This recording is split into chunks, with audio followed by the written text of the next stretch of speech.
Okay, good morning, good afternoon, and welcome to another edition of the International Property Business Podcast. We have Daniel Eng, who is a commercial agent over in America, and we meet you on pretty much on every conference that we go to. So we're going to be talking about why you go to the conferences, commercial agency. It's super exciting in the UK. September time, EXP are going to be announcing commercial, not just residential, but commercial. So we're getting Dan's wisdom for that. And also, he's also building out a international revenue share group as well. So lots of good content today. Dan, how are you? What time was it there? And how is your morning going so far?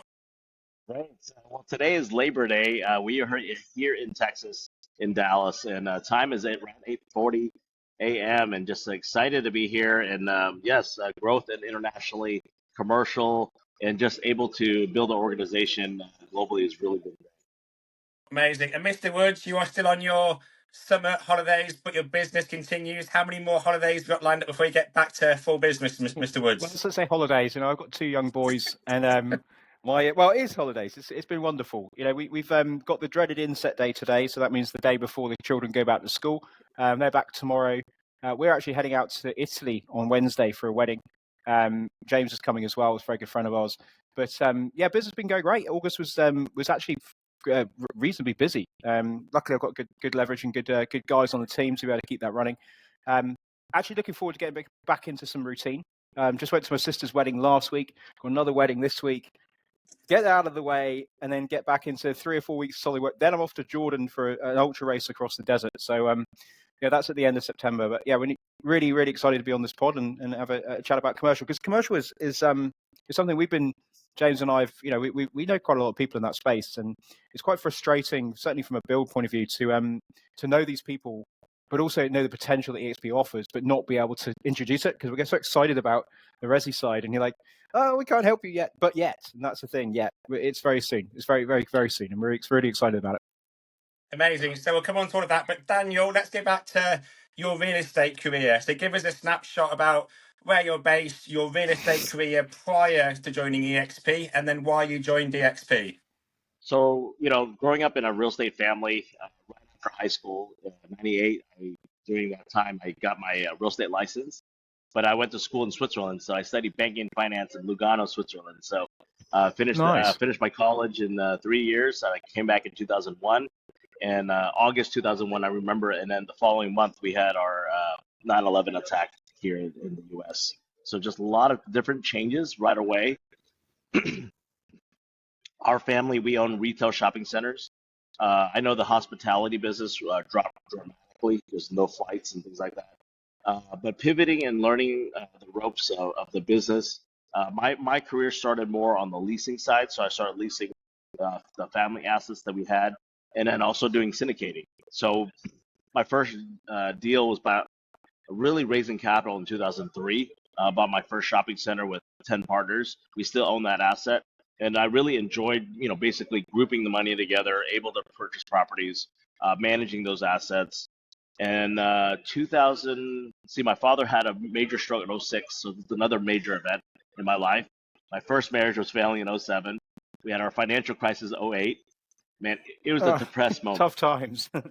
Tough times. So, for me, I feel like God surrounded me with the right people. And back in 08, 09, one of my commercial broker friends, he goes, hey, there's a class called CCIM. The market's down. Let's just, meet some more people and get our certification. So that actually really kickstart my career in the brokerage side, meeting more people. And in 08, I met my business partner, Calvin.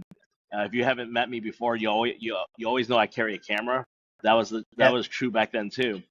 And Calvin, was funny. When I went, he was getting married, so I said, "Hey, I'll take photos for fun," and that's how I met my future wife later on at his wedding, just by volunteering, right? So by giving more, you're gonna get more back. Absolutely amazing. But kind of kicked us from there. I met one of my coaches was got the master franchise for KW Commercial. He goes, Daniel, you're a young man. Why don't you run this market center in this area? So I said, okay, sure, opportunity. So that's how I got into the residential side, because I was a commercial person in a residential company, getting leads, coaching, things like that. So that really kickstarted my mindset to change, where there's so many leads from the residential side. That's how I got in. And later on, I also met my two other business partners. We formed a real estate team in KW. Later on, we all went independent. So I had a commercial company with Calvin, and then I had another independent with two other partners. And later on, we franchised those companies. One was Ferry Commercial, and then one with ERA, which ERA is owned by Realogy or Anywhere, which owns Century 21, Coldwell Banker, Sotheby's. ERA was one of the Wow. hotel brands, is what I share. So I got to learn that, and 4.5 years ago, EXP came about. Actually, 5.5 years ago, because we were in talks for about a year about the commercial division. And when James Wong, the founding president for EXP Commercial, came over, we followed our leader and my friend, and that's why I came here. Not understanding the rev share, not understanding the equity. We didn't even have icon stocks at that time for commercial, so it wasn't about that. It was following my friend and knowing that there was an opportunity. So that is why I'm here, and I'll share more. I was going to say, Daniel, just to jump in, I think it's a really inspiring story. Going from rock bottom and and pulling yourself out of there and getting to where you are now. And I think that phrase you just mentioned there, that you didn't come for all the other things that EXP offers. You came because your friend was here, or that you came for the real estate, or you came for the business. And I think that's what most people do. People forget sometimes. We talk, James and I especially, and anyone that's involved in growth, we talk about revenue share a lot, but actually really the product and the offering that we have, being able to sell real estate at through an incredible model that gives so much back to the agent is so powerful. But also that point of having great leaders and great people who are part of that brokerage or part of that organization globally, that's what is inspirational. And when you see the quality of the people that we have now, it's amazing. And I think that's, you rewind 4 or 5 years, look where we are now. That's what I find. Man, it's a different company, and when I kind of look back at the history, they had a great Glenn Sanford, the team created something really great. But until you start getting leaders, it doesn't matter how great a product is. Exactly. Right. So you look at Rob Flick, he's our number one agent in EXP, but he's never done a transaction. He has 17,000 people. What did he do that he saw? He saw something that this gets people out of the box. Right. When I bought my franchise, I was buying a territory. When I was independent, it was even worse because I had to do everything. Right. I didn't have that back end support from a franchise. But when I bought a franchise, I'm still stuck. And I'm contractually bound by something, and I had, you can't get out. With EXP, it opens up where the box is open, and you can go currently in 29 countries, right? So it's really built for entrepreneurs. I mean, if you're a sales agent in real estate, you're not an agent here. You become a shareholder, you became an owner, and then you get a business model where you can build something, a legacy. And I'll share about why I work so hard to build up a organization. It's not for me. It's not about the rev share. It's actually building something, a platform for my children. James's kids, Jonathan, your kids, our kids have a network in the future. That's the legacy component, because they're financially tied, right? With co-sponsoring and all that, we're all going to be intermingled one way, right? So, but that's the excitement. That's why what keeps me up in the morning, or why I get up, is because I want to build a massive organization where it's going to go generations. Amazing. We'll come on to that. So going back to the commercial side, so did the commercial only start in America 5 years ago when you all came over? And then how has the journey, how has the growth been in the last 5 years? So the reason why in the US specifically, why we are separate entities, separate companies from EXP Realty, is because in the US, we have what we call realtor status, which is you're part of the NAR, National Associate of Realtors. Most commercial practitioners are not part of NAR, like CBRE, JLL, they're not part of NAR. So if EXP joined NAR in the commercial side, anyone that joined EXP commercial, they would be obligated to join NAR. So that's why we separate the entity out to do that. Is that a licensing point? So you'd have to be, if you to act as a and a commercial agent, you don't have the same licensing laws as you would do if you were a residential agent. Is that what you're saying? It's the same licensing. It's just if you're part of NAR, you have to abide by NAR rules, Okay. which houses our MLS and things like that. Right. Commercial practice, I mean, it's good and bad, right? If everyone was playing fair, NAR, you have ethics and things like that, but commercial's not that way.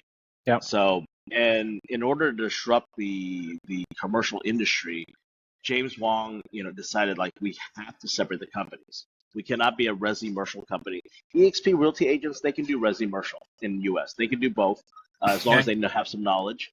But if we really want to be serious, we want to go to CBRE, we want to go to the Marcus Millichap, JLL. These brokers need to know, like, hey, this is a pure commercial company. That's why they'll come over. And that's what we did. Whether we do that in international, that's a different story, because international, you don't have NAR. You can have a division and be totally different and have a different logo and things like that, But that's what we did in the US. And how many agents? I said there's roughly about 80,000 resi agents in America. How many commercial agents are there in America? We're a little less than shy of 1,000 right now. So wow, so super exciting.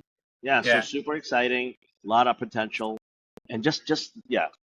And you mentioned leads. So obviously our group, known as the Org within EXP, we are now 110 agents. We have a WhatsApp, we have a community. There's all these commercial leads all the time. Hey, I've got a shop to sell. Hey, I've got a hotel to sell. Does anyone know of anybody? Luckily, I know commercial agents I can pass that to and get a referral externally. But there's so much to be done internally between the resi and the commercial guys. Do you see that happening, and how do you pass those leads around your sort of team between the resi and the commercial guys? Yeah, because you got 80,000, almost 90,000 people versus 1,000. There's so many leads that come in every day, especially in Texas. We're a large state. A lot of the agents go into the broker room. They ask like, "Hey, I need commercial help." Well, your residential brokers do not help on commercial. They're going to refer back like, "You need to talk to somebody in the EXP commercial." So because I'm pretty known in the broker room, because they see me all the time, they always refer to me, and then I funnel it down to my team. Main thing is we need more help. I need more commercial practitioners to help with these leads. And these leads, we've closed, millions of dollars, even $10 million deals with the lead. Because if you're selling a luxury deal, selling a $5 million home, well, guess what? Your client is probably in business of some sort. Yeah.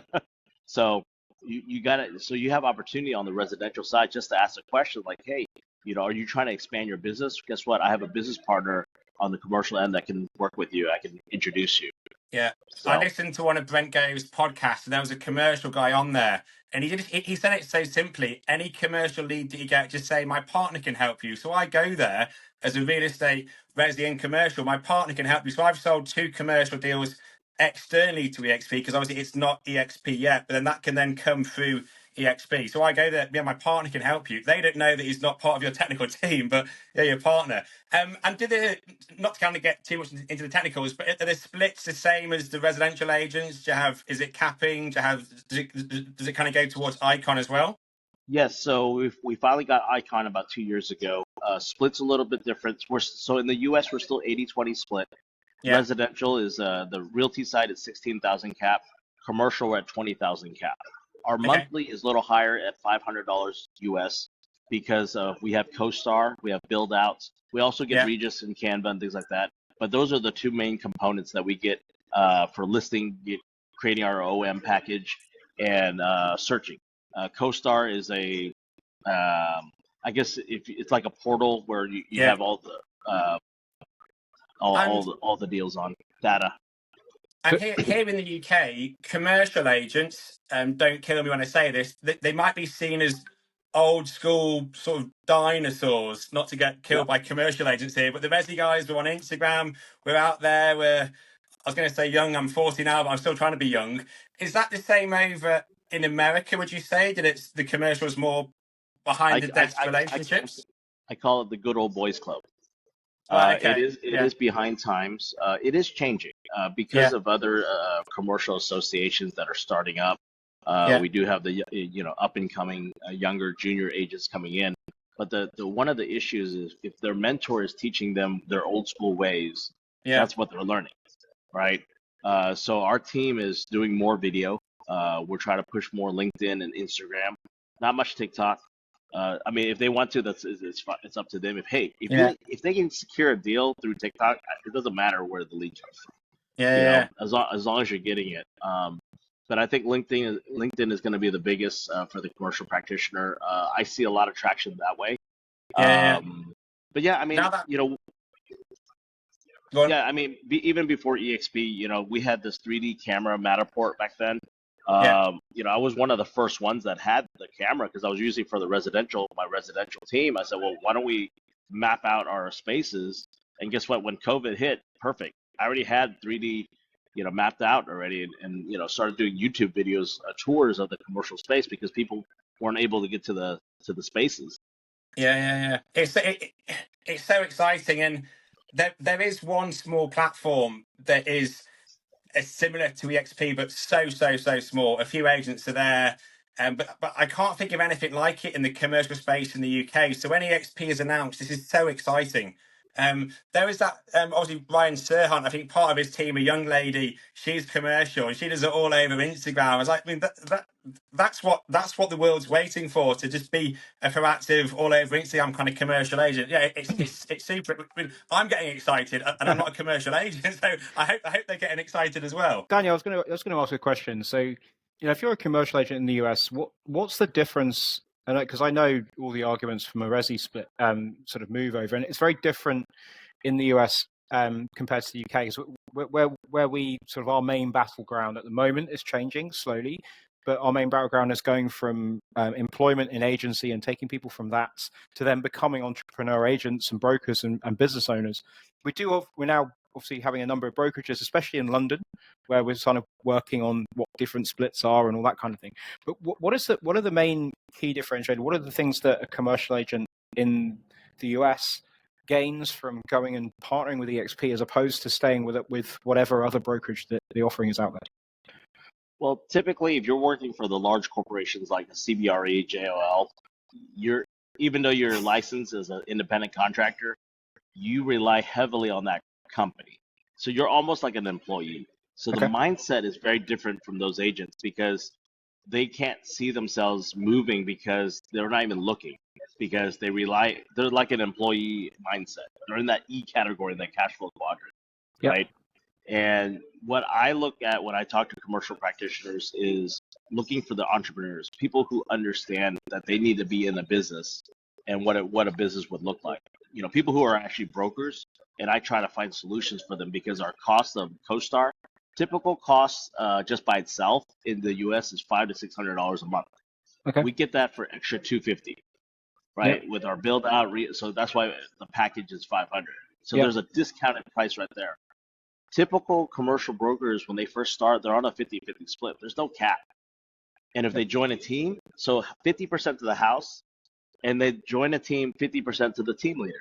So they get only 25% left. And, they're doing, million GCI, and they only get $250,000 left. So, but, they're heavily relying on their team leader and the company. So really, when you're looking at this model, you're looking for someone that's entrepreneurial, that's a team leader, at the same time as giving them the opportunity, like, hey, you can get out of the box. And because we're all 50 states in the U.S., I can do cross deals in the U.S. because in commercial, all I need to do, because we have a broker record for each state, we just run the deal through that broker record. Because don't forget, our brokers are employees. They're W-2, which is an employee of the corporate. They work for us. So that's the major difference from EXP is the brokers work for all of us. They're here to support us. So if I have a deal in California, they have to run the transaction through their license, right? Because that's their obligation to us. It's incredible. It's interesting the way that you talk about it, because it's quite similar to a number of situations that we come across here in the UK on resi, not commercial, and it's not that's not my expertise on it. But and this is what we bring people like yourself on to start to open up that rhetoric. But the conversations and the talk that you're talking about there is quite similar. We have people that are working either in employment getting 10% split. Can you imagine getting a 90-10 split and getting, $12,000, $15,000 a month? Sorry, a year.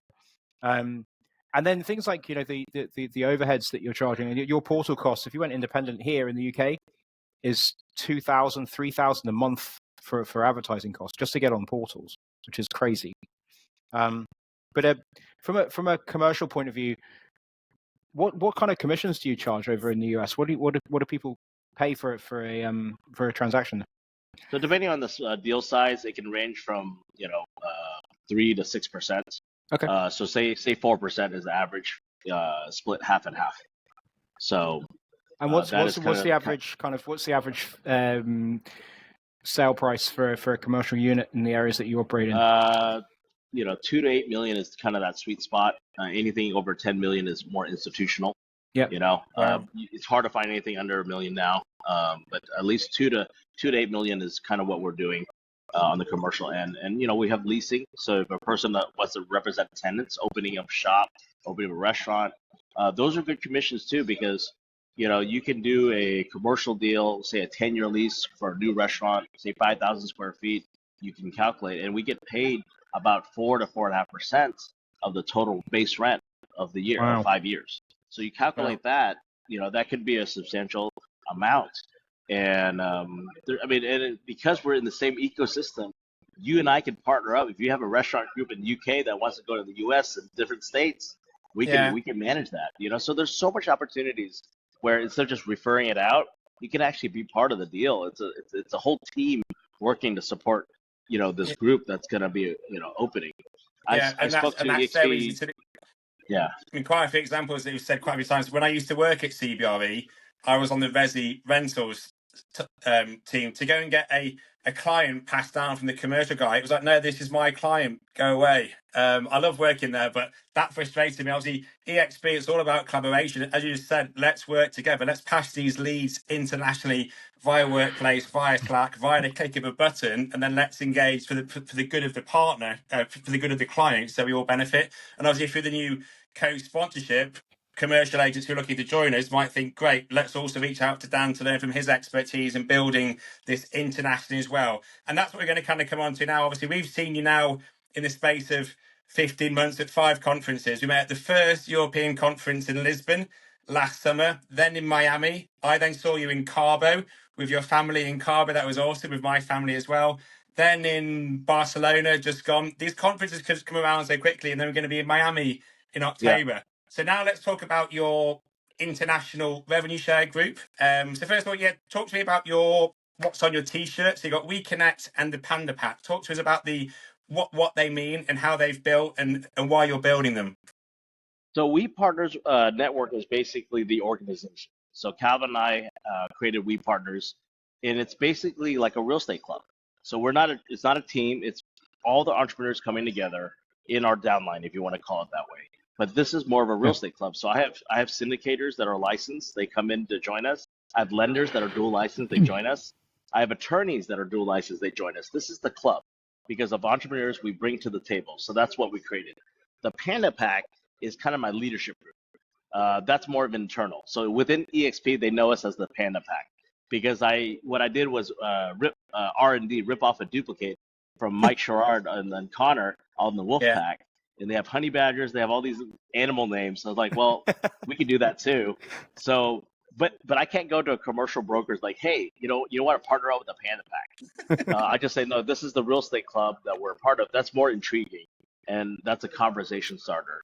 And right now we have about over 300 people in our organization. Amazing. Spanning, we have the first Japanese agent that joined EXP Japan. Wow. That came in under Ken Tanaka as a co-sponsor. I have a Hawaii team. I have people in Chile, Colombia, Peru, Mexico, working on Dominican Republic. There's an opportunity there that I'm excited about because agents, the EXP, if a country is not open in EXP, how can I get that agent to be in the ecosystem of EXP? Yeah. So the idea is, well, they can join through Dominican Republic because you don't need to be licensed there. They just need to set up a company and a bank account. That's an opportunity to open up a country to get people in the ecosystem start building their US team.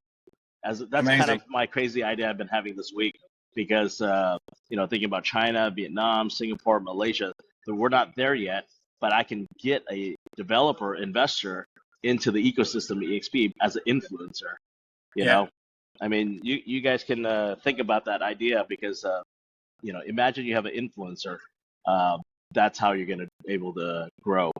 And you've now got, obviously, myself and John, we have our groups known as the Org within EXP now, 120, mostly primary sponsored. Now we're being asked to co-sponsor people because of what we're doing, all the value we're hopefully offering. And we get so excited about it, about growing. We've got 2 events coming up, one here in London, one now over in the Northwest. We do all these events, but we're just following you guys. We follow the Americans who have shown us exactly what to do.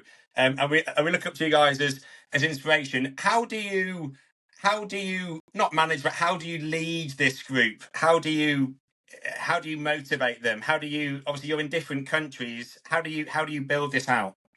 So you really have to, when you find some leaders in a different market, you give them the guidance and you let them run, right? You let them do what they're doing. But main thing is creating culture. I think culture is very key. If you look at Keller Williams' model, building their team structure and their profit sharing, the culture of that company is very, very strong.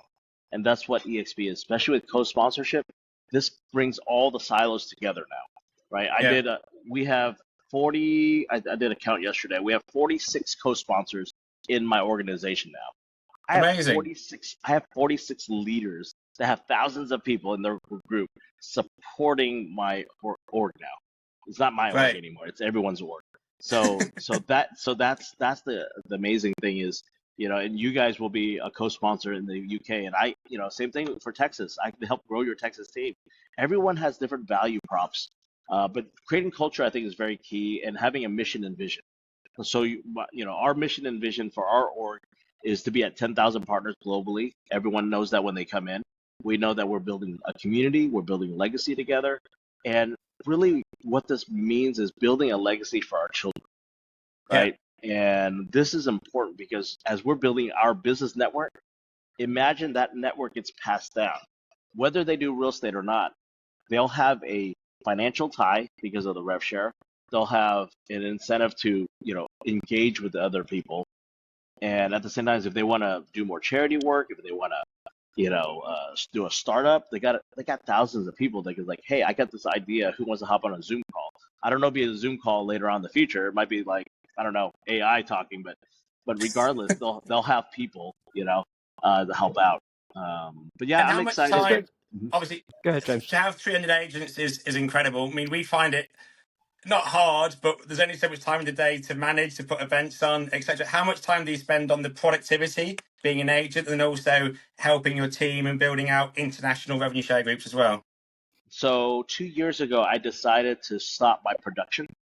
Okay. My business partner handles all the production.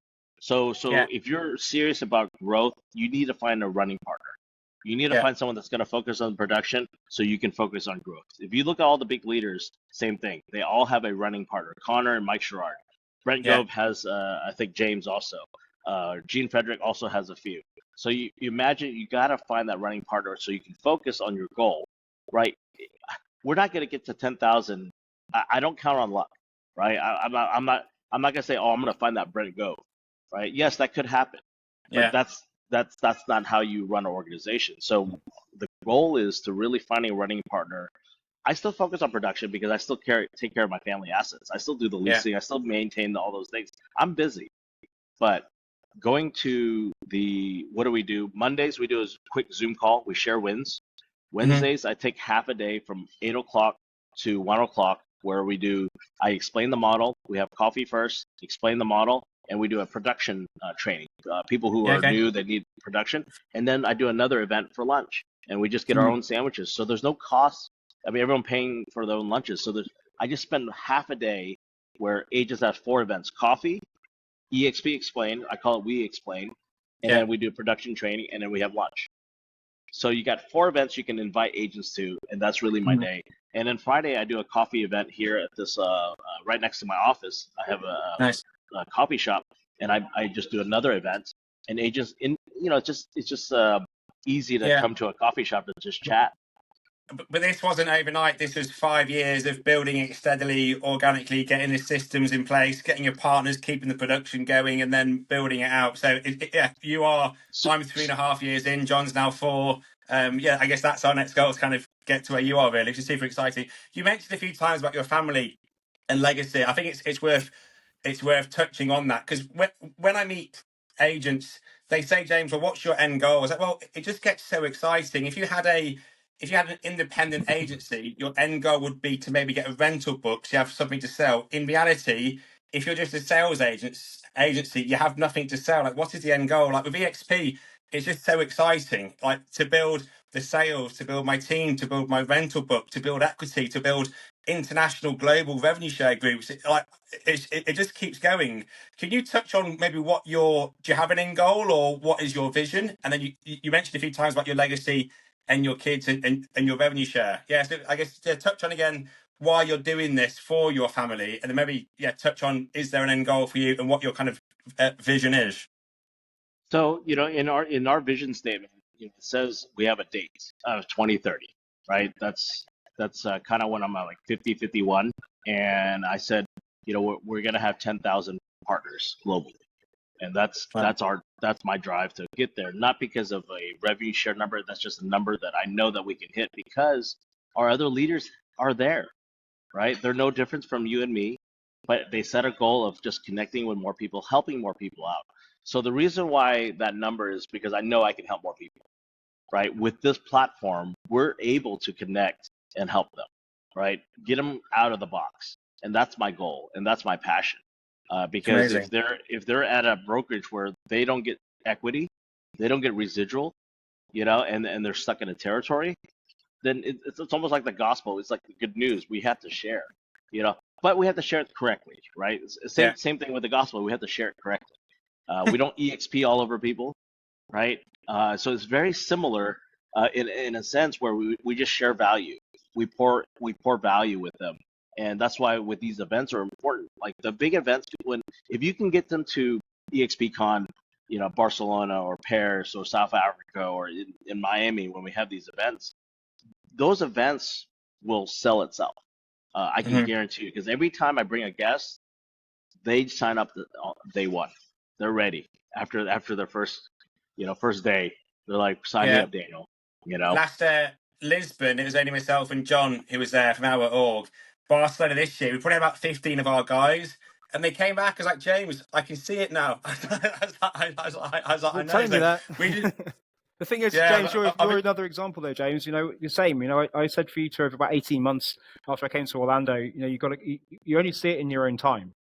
And this is the thing that whatever that time period is, it doesn't matter as long as we do our due diligence. Our due diligence to everyone else, and that is to keep talking and telling the message and talking and helping people. And as you say, Daniel, we're here as not from a gospel point of view, but just to some people might see it as some kind of cult or some kind of mission, but no, but really, your life is infinitely better than what it was 5 years ago, I'm sure. Oh yes, and guarantee. so is mine, and so is James's, and every single person that has put the effort in and reached a certain point in EXP, they're so grateful and they're so happy with what is presented in front of them that I just we're all very, very passionate about what we do, and we're very excited for the future. And one thing that's just resonated with me from that whole conversation really was talking about, which I've not thought of it in the same way, is about passing on a network, because we are fortunate enough to be able to build. We call them organizations. So we're the CEO of nothing, but the CEO of everything, and we have these. I speak to people sometimes and I say, I've got 120 people in my organization. They're like, well, how long did that take you? And I was like, that's 3 years. It blows them their mind. None of these people are employed by me, but they are my direct networks. And like you say, is that when my sons get to a certain age, if they want to, they can tap into that. And that by the time they're 18, like you say, if we hit the goal, and I have a similar lofty goals as yourself, and getting to 10,000, 20,000, 40,000, who knows? But that is, that's a global international company that can be passed on to your legacy. And also you can get some amazing, great feelings from helping people along the way. You know, we're not out here to screw anyone over. We're here to help people, and I think everyone gets helped. They do, as long as they put the effort in. You know, it's not a magic bullet. You got to work hard. You know. And then going back to the organization, everyone needs to have a mindset of a business. So I do these potlucks at my office all the time. I do a barbecue every month, and we always do like bring a good dish. Don't bring the carrot sticks and the celery sticks. Bring the the roast duck, the roast pork, something. That's the business partner mentality. So we always bring value to the table, and we share those resources. So if you really want to scale and you want to keep, because if people leave the organization, they're not a business partner, right? Because it wasn't, they weren't bringing to the table, they weren't showing up. I mean, it's power of proximity. That's why I came to Lisbon. I made that decision. Like, you know what? I want to meet our international leaders because I know that, U.S. and international, there's a gap because they're not connecting. I was surprised how many people from the U.S. did not attend. Our big leaders, right? Barcelona got a little bit better. We got some. Yeah. But I told our alpha beta groups in EXP, like, you guys didn't be there. They're looking, like, international is looking to rely on the U.S. and what we're doing so they can grow too. So we hope next year's EXPCon International will be much bigger presence from the U.S. leaders coming in, because it's important, because we need to carry on and really do global domination.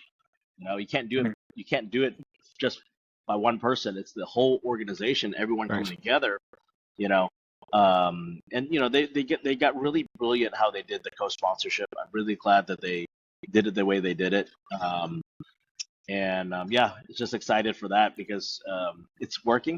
The teams that I have that are under other bigger leaders like Jay Kinder or Michael Reese or John Tsai or these other, all these other big leaders, Veronica Figueroa, I can go list them all, right? They're getting support where I couldn't give that support because I'm not on the residential side. But 80% of my organization is on the residential side. So that's another thing. Yeah. So, I knew that residential is much easier. Commercial takes time. It's that relationship, because one is most commercial practitioners aren't really an entrepreneur. They don't have that drive because they rely heavily on the corporate company, right? But as you start bringing on more commercial leaders, right? It's just like until we got Gene Frederick and Brent Gove and all these big leaders, they same thing for international. So it takes time, but you guys are leaders. You guys are influencers. Just continue to find your influencers. Don't give up, and build something that works. And EXP is not a startup. I tell people all the time, like, because they think it's a startup. No, we're almost 16 years old. We are not a startup. We've gone through the kinks, right? All the issues that you probably heard from EXP. I can't imagine like not getting paid for 2 months on a commission. I heard all these horror stories, but that's a startup, right? There's always going to be the growing pains. And we had a growing pain when we went from 20,000 to 90,000 within like 3 years. So there's growing pains there. And I can imagine international having growing pains. But at the same time, we all have a vision of fixing things and being in beta mode and always improving. So that's our founder, Glenn Sanford. I'm really grateful for him and his leadership. If you haven't met him or heard him speak, I mean, not it's also exactly in the audio. Yeah. No, I'm just saying. I think in general, I think that just the general. Leo's such an inspirational chap. He really leads from the front. Great leader. And one of the things I think is really, important from our company is that the people that are leading it, they're all producers. They're all agents. They're not just corporate parachutes that have come in to lead a company where they haven't actually been at the coalface and done it themselves. They're people that have led incredible teams and huge production and are incredible agents, and then taken on that role of then leading this company forward. But actually, each and every person within it runs their own business. We're all individual businesses, owners, and we partner with people who actually then can push that forward. And that point about being in beta or beta, as you say it in the US, that speed of which things can be implemented, especially from a publicly traded company, is incredible. I mean, James, you always tell me stories when you were at CBRE. We've mentioned CBRE a number of times, not to mention just CBRE. It could be any corporate company, but to get anything pushed through or to any innovation change, it's like turning a tanker. It's going to take forever, and there's so many other people that need to make decisions to make it happen. Glenn and the people that make these decisions seem to, something comes up and they think, right, we'll do it, and it's done. And it's just amazing how quickly it happens. I love it. That being able to pivot quickly and make decisions fast. I think it's so important within the company that we partner with. Amazing. So when John and I were talking about commercial, thinking like, how can we get that on a pod? We thought, who can we reach out to? We thought of you straight away because we love your energy. We love how actually aligned we are with the growth, the family, the legacy, and all the value you give to other agents as well. So thank you so much for being on the pod today. We look forward to seeing you in Miami in October. John, we need to get on and book our flights and hotel, by the way. The prices keep going up, so we need to get that sorted. Yeah, you reminded me to do that, so I'll get it done. Yes, Get back we'll from see you guys holiday. We'll get you in Miami, and yes, I want to build with you guys in UK. There's a lot of people from Hong Kong. My family's there. I have other people that I need to reconnect. There's opportunity, Hong Kong's very exciting because of where I used to work, CBRE. There's people who are based there as well. So obviously that's a country that might be opening soon. So actually, let's have a proper conversation in Miami about that as well. Actually, yeah, because I can find a local leader in UK with you that's that speaks Cantonese and that has a brokerage and just sharing this platform. So that's a co-sponsorship opportunity where we bring them on. Hugely. But we have other international because a lot of people still want to move. So just to end this, commercial is global, right? Investments. wherever they can grow their money, that's where they're going to go. So the more partners globally that we have in EXP, they can move their money around, right? Just like in Germany, they do a lot of logistics, warehouse, industrial. They're also looking for warehouse in the US. So things can happen global, and there's a lot of it. And of course, our commission is much bigger in commercial. You can make $1 million GCI if you want to on one deal. When you're saying your fees and what you sell at, I sell flats at 200k at 1.5%. When you sell your £10 million at 4%, I need to move to commercial. Amazing, Dan. All right, we need to go. We need to get our flights booked for Miami. But thank you so much for coming on today. And we look forward to seeing you not too distant future in Miami. We'll see you soon. We'll see you next month. See you soon. Bye, guys. Take care, Dan. Bye.